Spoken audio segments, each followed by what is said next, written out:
नमस्कार। मैं हूं रोशन गुप्ता और आप देखना चालू कर चुके हैं अपना यूट्यूब चैनल खबर इन एजुकेशन। दोस्तों, इस वीडियो के माध्यम से फिर से मैं बात करने वाला हूं एक बार बिहार शिक्षक बहाली के रिगार्डिंग, क्योंकि दोस्तों सेकंड राउंड की काउंसलिंग समाप्त होने के बाद तीसरे राउंड की काउंसलिंग को लेकर पूरे बिहार में और साथ ही साथ पूरे भारत में नंबर 1 पर ट्विटर ट्रेंडिंग करवाया गया और 2 चरण की काउंसलिंग के बाद पहली बार कैमरे पर हमारे माननीय शिक्षा मंत्री विजय कुमार चौधरी जी कैमरे पर कुछ बोलते हुए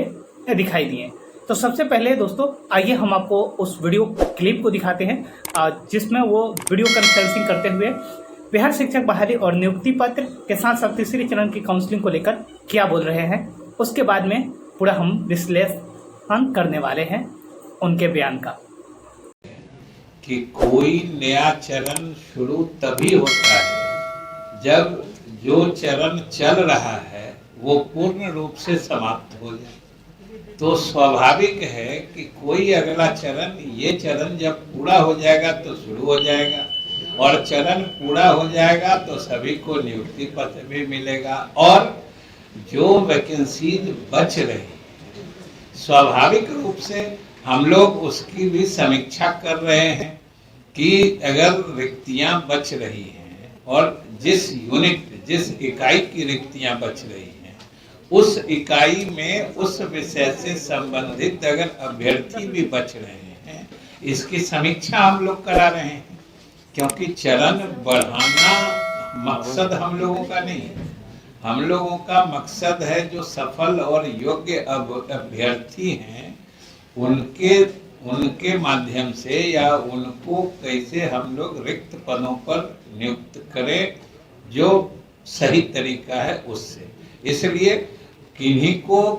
मतलब अधैर्य होने की आवश्यकता नहीं है। हम लोगों का जो कमिटमेंट है अपने जगह पर कायम है और हम लोग हर हाल में नियुक्ति ससमय करना चाह रहे हैं। कुछ तकनीकी बाधाएं आती हैं, आप सब लोग वाकिफ हैं कि ये सारी नियुक्ति की प्रक्रिया न्यायिक हस्तक्षेप के कारण उलझ सी गई थी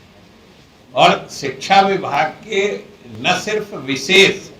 बल्कि लगातार और जोरदार प्रयास के कारण ही न्यायालय से विशेष उल्लेख के जरिए इजाजत लेकर हम लोगों ने ये प्रक्रिया प्रारंभ की है। क्योंकि हम लोगों के लिए बड़ी दुखद स्थिति थी कि स्कूलों में, विद्यालयों में रिक्तियां पड़ी थी। बच्चे हमारे शिक्षक के अभाव में परेशानी महसूस कर रहे थे और हमारे योग्य अभ्यर्थी बेरोजगारी के आलम में सड़क पर घूम रहे थे। तो इसलिए ये काम प्रारंभ करके हम लोगों ने इन तीनों समस्याओं का एक साथ निराकरण करने की शुरुआत कर दी है, जो मुझे पूरी उम्मीद है हम लोग सफलतापूर्वक इसका अंत भी करें। तो आपने इस वीडियो में देखा कि वे ये कहते हुए नजर आ रहे हैं माननीय शिक्षा मंत्री जी कि हम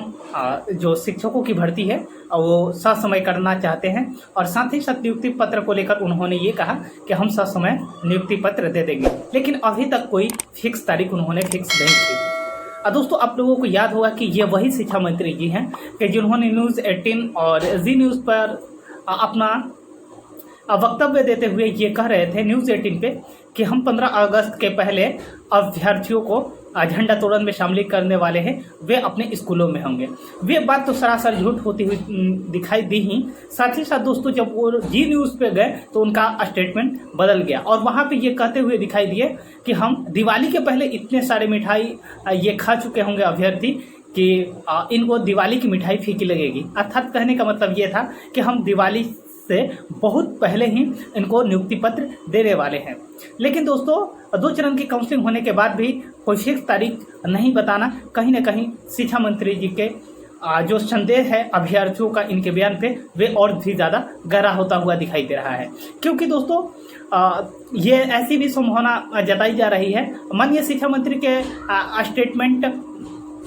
अदर प्रिंटिंग इंडिया के अनुसार अगर आप देखें तो ये कह रहे हैं कि अक्टूबर के लास्ट या फिर नवंबर में, और पिछले दिन इनका था कि अक्टूबर के लास्ट तक या फिर नवंबर के फर्स्ट वीक तक काउंसलिंग पत्र दे देंगे। लेकिन आज के अगर आप अखबार देखेंगे तो जिसमें ये कहते हुए मिल रहे हैं दोस्तों कि हम नवंबर तक काउंसलिंग समाप्त कर देंगे। उसके बाद में दोस्तों हो सकता है मे बी कि ये कहते हुए दिखाई दें हमारे शिक्षा मंत्री जी कि हम अगले साल तक नए साल की सौगात देने वाले हैं। क्योंकि दोस्तों इसके साथ ही साथ दोस्तों आप लोगों को याद होगा कि जब रिजल्ट जारी हुआ था STET का, उसमें ये कहा जा रहा था कि it is just like a competitive exam, और इसमें जो भी अभ्यर्थी एग्जाम पास करेंगे उनकी नौकरी पक्की है, और साथ ही साथ उतने ही अभ्यर्थियों को रिजल्ट प्रकाशित किया जाएगा जितने शिक्षकों की ज़रूरत है और जितने शिक्षकों की सीटें हैं। उसके बाद में दोस्तों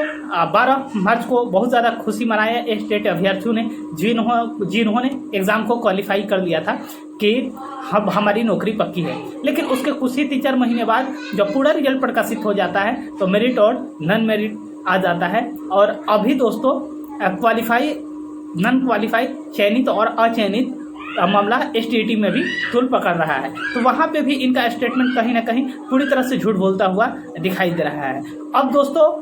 हम लोग बस इस पे आगे क्या है अपनी लड़ाई को आगे मजबूत रखेंगे। और साथ ही साथ दोस्तों आपको लास्ट में जाते जाते एक और जानकारी दे दूं कि 5 सितंबर को बिहार शिक्षक बहाली को लेकर जो पटना में आंदोलन होने वाला है, नियुक्ति पत्र और तीसरे चरण के काउंसलिंग को लेकर, उससे लेकर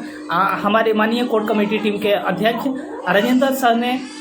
विभाग को लेटर दे दिया है, आवेदन दे दिया है कि हम लोग 5 सितंबर को आंदोलन करना चाहते हैं, प्रोटेस्ट करना चाहते हैं शांतिपूर्ण तरीके से, अतः हमें लोगों को आवेदन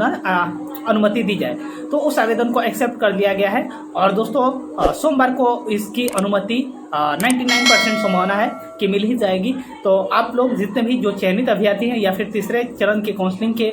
जो इंतजार कर रहे हैं, वे सभी अभ्यर्थी ज़्यादा से ज़्यादा संख्या में पटना पहुंचने की तैयारी में लग जाएं और इस आंदोलन को एक मुहिम तक और एक मुकाम तक पहुंचाने में लग जाएं, क्योंकि इस सरकार का कोई भरोसा नहीं है। तो दोस्तों मिलते हैं अगली वीडियो में, तब तक के लिए थैंक यू, धन्यवाद।